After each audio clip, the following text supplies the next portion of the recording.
بس یاد رکھو جنہیں اپنے کاروبار میں نقصان پر گناہوں کا خیال نہ آوے، وہ ان جانوروں کی طرح ہیں کہ جنہیں باندھا گیا تھا، زمین سے پیداوار نہیں ہو رہی ہے، باندھ دی گئی زمین، دکان سے آمدنی نہیں ہو رہی ہے، باندھ دی گئی دکان۔ ایسے لوگ جانوروں کی طرح ہیں کہ ان کے حالات سے یہ معلوم نہیں ہو سکے گا کہ یہ حال کیوں آیا تھا۔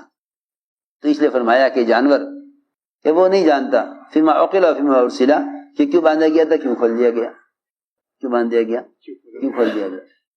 ہمارا حال یہ ہے کہ دکان سے آمدنی نہیں ہو رہی تو وہ بجائے عمل پر آنے کے عاملوں کے پاس جائیں گے، یدی کسی نے کچھ کیا ہوا ہے، یہ تو پکی بات ہے۔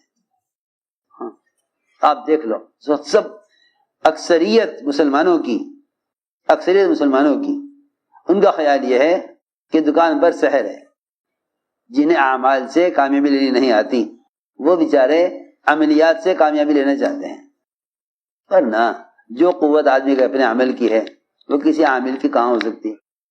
اس زمانے میں مسلمانوں نے اپنے سارے مسائل دو قسم کے لوگوں پر تقسیم کیے ہوئے ہیں، ایک مشائخ اور بزرگوں پر اور دوسرے عاملوں پر۔ اگر کوئی حال آ جائے تو مشائخ کے پاس آ جائیں گے کہ تم عمل کرنے والے ہو، تمہارے عمل اچھے ہیں تو ہمارا یہ مسئلہ حل کرا دو، ہمارا یہ مسئلہ حل کرا دو۔ یہ دوسری قسم وہ ہے عمل نہ کرنے والی کہ جو حالات ان پر ان کے گناہوں کی وجہ سے آئیں گے، یہ ان حالات کا علاج عاملوں سے کرائیں گے۔ میں کوئی عامل بتاؤ، ارے عامل، ایک صاحب میرے سے کہنے لگے کہ آپ کے علم میں کوئی عامل ہے؟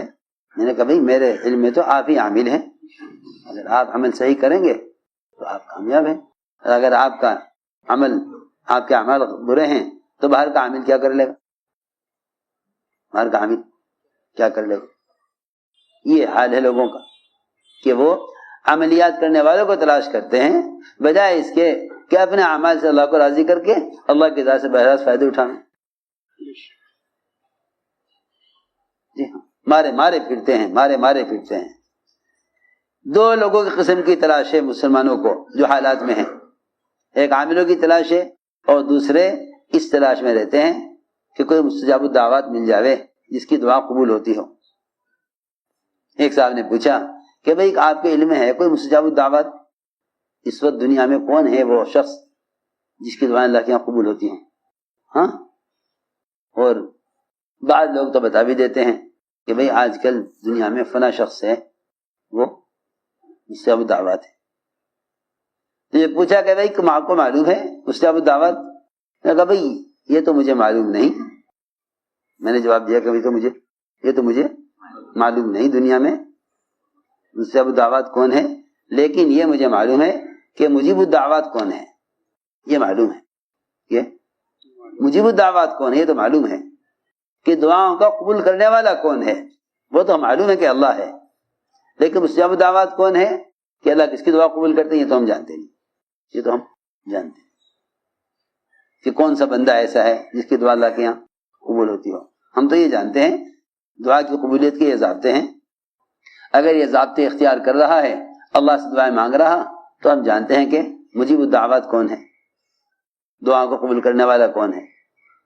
لوگوں کو تلاش ان کی ہے جو دعائیں قبول کرانے والے ہوں، اور حالانکہ ضرورت اس کی ہے جو دعا کو قبول کرنے والا ہے، دعاؤں کو قبول کرنے والا ہے۔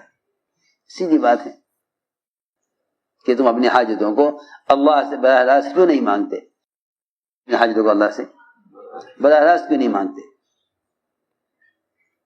تو میں نے عرض کیا کہ عام طور سے لوگوں کا خیال یہ ہے کہ بھئی کوئی عامل مل جائے جس سے کاروبار چل جائے۔ ہے کیسی عجیب بات ہے، دور صحابہ میں یہ چیز کہیں نہ ملے گی، دور صحابہ میں یہ چیز کہیں نہ ملے گی کہ وہ دوسرے کے عمل سے کامیابی لیں۔ حضرت فرماتے تھے ہر گاڑی اپنی بتی کی روشنی میں چلتی ہے۔ کیوں بھائی؟ ہر گاڑی کس میں چلتی ہے؟ ہر گاڑی کے آگے روشنی ہوتی ہے نا۔ نورہم یسعی بین ایدیہم، نورہم یسعی بین ایدیہم۔ ہر عمل کرنے والے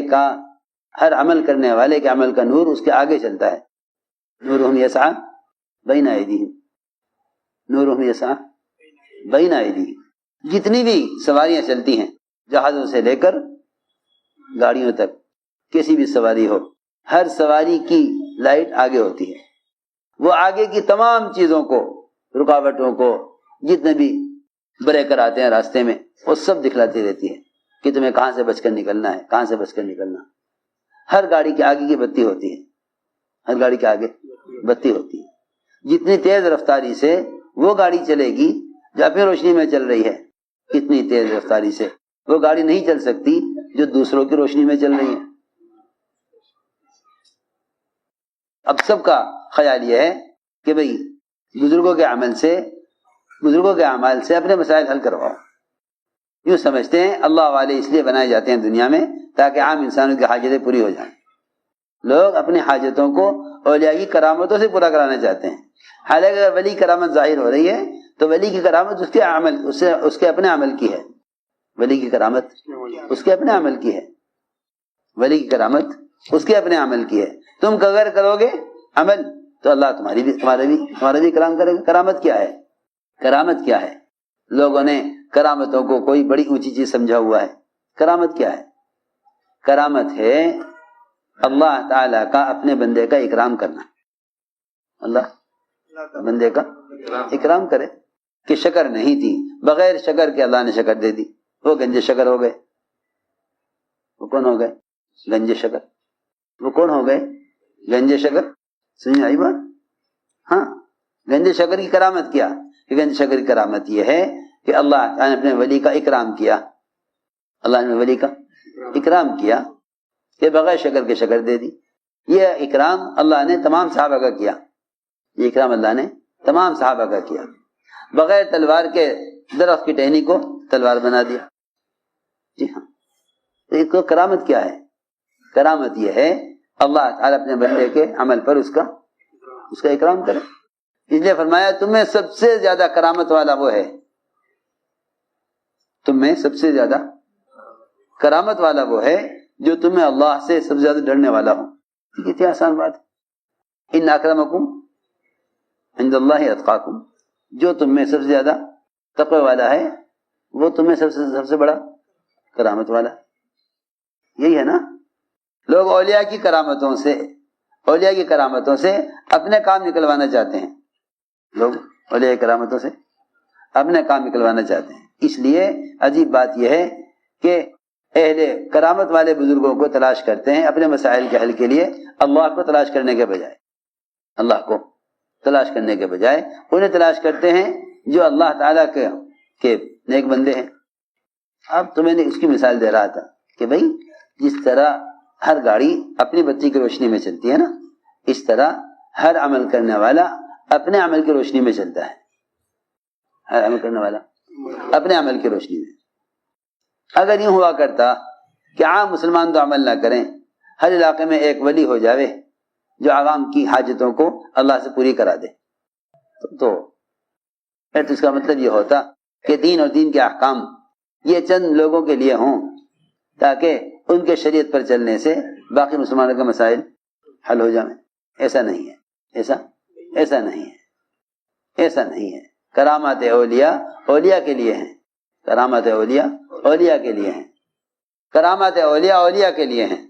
جو بھی عمل کرے گا وہ اللہ کی ذات عالی سے بہراست فائدہ اٹھا لے گا، ورنہ تو وہی بات ہے کہ جس گاڑی کے آگے بتی ہے وہ تو اپنی روشنی میں تیزی سے نکل لے گی، اور جو ان کی روشنی میں چل رہے تھے جو ان کی روشنی میں چل رہے تھے وہ کب تک چلیں گے؟ کیونکہ آپ جانتے ہیں کہ روشنی اصل آگے ہوتی ہے، پیچھے تو روشنی ہوتی نہیں ہوتی ہے۔ اسی گاڑی کے پیچھے وہ تو بہت ہلکی سی روشنی ہوتی ہے، کیا کہتے ہیں اس کو، اشارہ دینے کے لیے، دائیں بائیں مڑنے کے لیے، انڈیکیٹر، بہت چھوٹی سی روشنی ہوتی ہے۔ ہاں، اسی طرح ہے قرآن میں یہ پیچھے چلنے والے کہیں گے انظرونا نقتبس من نورکم، انظرونا نقتبس من نورکم قیل ارجعوا وراءکم فالتمسوا نورا۔ لو جی لو، قرآن نے بھی خوب نقشہ کھینچا ایسے لوگوں کا جو دوسروں کے عمل سے کے ذریعے چلنا چاہیں۔ قرآن نے خوب نقشہ کھینچا، یہ کہیں گے پیچھے چلنے والے روشنی والوں کے پیچھے چلنے والے جو کہیں گے بھائی ذرا آہستہ چلو ذرا آہستہ چلو، ہم بھی تمہاری روشنی میں چل رہے ہیں، ہمارے پاس روشنی ہے نہیں، ہم بھی تمہاری روشنی میں چلیں، ذرا آہستہ چلو، انظرونا آہستہ چلو، ٹھہرو ذرا، ہمارا انتظار کرو، ہمیں ساتھ لو، نقتبس من نورکم، کیونکہ ہم بھی تمہاری ہی روشنی میں چل رہے ہیں۔ ان سے کہا جائے گا ارجعوا وراءکم فالتمسوا نورا، جاؤ الٹے پھر جاؤ یہاں سے اور اپنے پیچھے نور تلاش کرو۔ لو جنہیں آگے نور نہیں مل رہا، پیچھے نور کیسے مل جائے گا؟ سوچنے کی بات ہے نا، کیوں بھائی؟ جن کو آگے نور نہیں مل رہا ان کو پیچھے نور، اللہ نے یہ فرمایا ارجعوا وراءکم، پلٹ جاؤ پیچھے کی طرف پلٹ جاؤ، فالتمسوا نورا، اور اندھیرے میں نور تلاش کرو۔ کہاں اندھیرے میں نور ملے گا؟ ارجعوا وراءکم فالتمسوا نورا، کیا قرآن نے بھی کھول کے بیان کر دیا۔ یہ کہیں گے نور والوں سے انظرونا نقتبس من نورکم، ذرا تم ہمارا بھی خیال کرو، آہستہ چلو، ہم تمہارے پیچھے چل رہے ہیں۔ جس طرح ہر گاڑی اپنی بتی کی روشنی میں چلے، اس طرح ہر مسلمان اپنے عمل کی روشنی میں چلے۔ یہ ہے اصل بات۔ حضور اکرم صلی اللہ علیہ وسلم نے ہر امتی کو براہ راست اللہ کی ذات سے لینے والے اعمال پر ڈالا تھا۔ یہ نہیں تھا کہ چند صحابہ ایسے ہو جائیں جو سب کی حاجتوں کو پورا کرا دیں اللہ سے، ایسا نہیں۔